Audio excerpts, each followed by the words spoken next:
রাধে রাধে বন্ধুরা, সবাই কেমন আছো? আশা করি সবাই ভালো আছো, সুস্থ আছো। আমরাও বেশ ভালো আছি। আমি টুম্পা, আমার নতুন একটা ব্লগে তোমাদের সবাইকে অনেক অনেক শুভেচ্ছা ও ভালোবাসা। আজকে দিনটা হলো শুক্রবার, আর ঘড়ির কাটাতে এখন ওই সকাল 8টা মতো বাজে। তো আজকে কোনো বাসি কাজ তোমাদের সাথে শেয়ার করিনি, একেবারে স্নান সেরে পুজো দিয়ে চলে এসেছি তোমাদের সামনে। এই যে ভিজে জামা কাপড়গুলো রোদ্দুরে মিলে দিলাম। আর আজকে ওয়েদারটা ভীষণ ভালো জানো।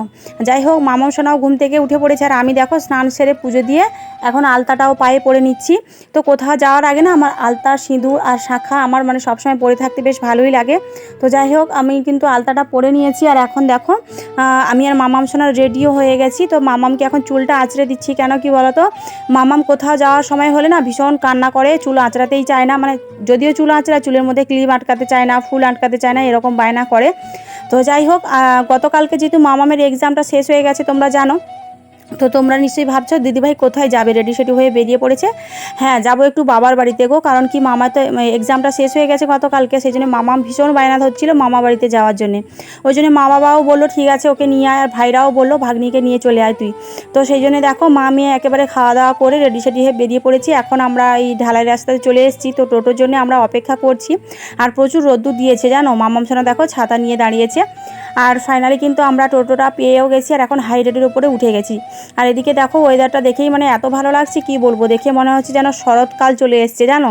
বেশ ভালোই লাগছে আকাশটা, চারিদিকে ওয়েদারটা বেশ ভালোই লাগছে। তো চলো, ফাইনালি কিন্তু বাবার বাড়িতে আমরা পৌঁছে গেছি। আর এসেই দেখি মা কিন্তু চিকেন রান্না শুরু করে দিয়েছে। তো আর আজকে মা কি রান্না করবে জানো, মা রান্না করবে তোমার বেগুন ভাজা, সাথে হবে তোমার ভেন্ডি, আলু আর চিংড়ি মাছ দিয়ে, আর বেগুন দিয়ে একটা চচ্চড়ি মতো করবে, আর সাথে তো চিকেন রয়েছে। চলো, বাবা কিন্তু দোকানে কাজ করছে। আর এদিকে দেখো চিংড়ি মাছ রয়েছে, সাথে ছোটো মাছগুলোও মা ভেজে রেখেছে। এই ছোটো মাছগুলো দিয়েই মা হচ্ছে আলু বেগুন ভেন্ডি দিয়ে একটা চচ্চড়ি মতো করবে, আর চিংড়ি মাছগুলো থাকবে, ওগুলো আমাকে দেবে বলছে মা, বলছে ভেজে রেখে দেবো, তুই নিয়ে যাবি। আর এদিকে একটু চিকেন কষাও মা দিয়েছে, আমরা 3 ভাই বোন মিলে খাবো, মামামও খাবে। আর বরাবর আমরা ছোটো থেকেই এমন জানো, মা যখনই চিকেন রান্না করে একটু কষা কিন্তু আমাদের জন্যই তুলে রাখে, কারণ আমরা খেতে ভীষণ ভালোবাসি সেই জন্যেই। আর সত্যি কথা বলতে কি বলো তো, বিয়ের পর থেকে না এরকম জিনিসটা কখনো আমরা শ্বশুর বাড়িতে এসে পাই না, যে মা যেমন ভাবে নিজের সন্তানের জন্য আগে থেকে কিছু জিনিস তুলে দেয় বা কিছু করে, শ্বশুর বাড়িতে এসে কিন্তু সেই জিনিসটা আর হয় না। কারণ বাড়ির বউ আমরা, আমাদের তো এরকম জিনিসটা মানায় না, তাই না, যে সবার আগে সব জিনিসটা খেয়ে নেবো, সেটা তো হয় না। সেই জন্যেই সত্যি কথা বলতে কি বলো তো, মা তো মাই হয়, মার জায়গাটা কেউ কখনো দিতেও পারে না, আর মার মতো কেউ কখনো ভালোবাসাও দিতে পারে না। তো আমরা এখন সবাই বলি না যে মা মাই হয়, শাশুড়ি কখনো মা হয় না, এটা কিন্তু একেবারেই সত্যি কথা। যাই হোক, আমরা কিন্তু সবাই মিলে খাওয়া দাওয়া করছিলাম, তোমরা তো দেখলেই। আর এখন বাজে ওই 4:30 মতো, এসছিলাম বাবার বাড়িতে হচ্ছে 12:05 মতো বাজে এসছিলাম, আর এখন 4:30 বাজে আবার বেরিয়ে পড়েছি নিজের বাড়িতে যাওয়ার জন্যে। এটাই হচ্ছে আমার জীবন। তো যাই হোক, বাড়িতে ফিরে আসার সময় কিন্তু আমাদের এখানে একটা হাট বসে, তো হাটে আজকে ওখানে হাটবার ছিল। তো ওখান থেকে দেখো ফার্স্ট টাইম আমি একটা ড্রাগন ফলের গাছ কিনেছি, তো জানি না কেমন হবে।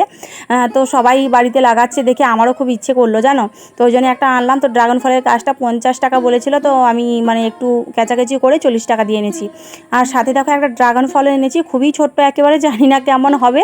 তো 15 টাকা নিয়েছে এই ড্রাগন ফলটা। আর আমি আর মামার সোনা ভীষণ এক্সাইটেড এই ড্রাগন ফলটা নিয়ে, কারণ ফার্স্ট টাইম আমরা এনেছি, আর কখনো আমরা এটা খাইও নি এর আগে। তো যাই হোক, ওটা যখন কাটবো অবশ্যই তোমাদের সাথে শেয়ার করব।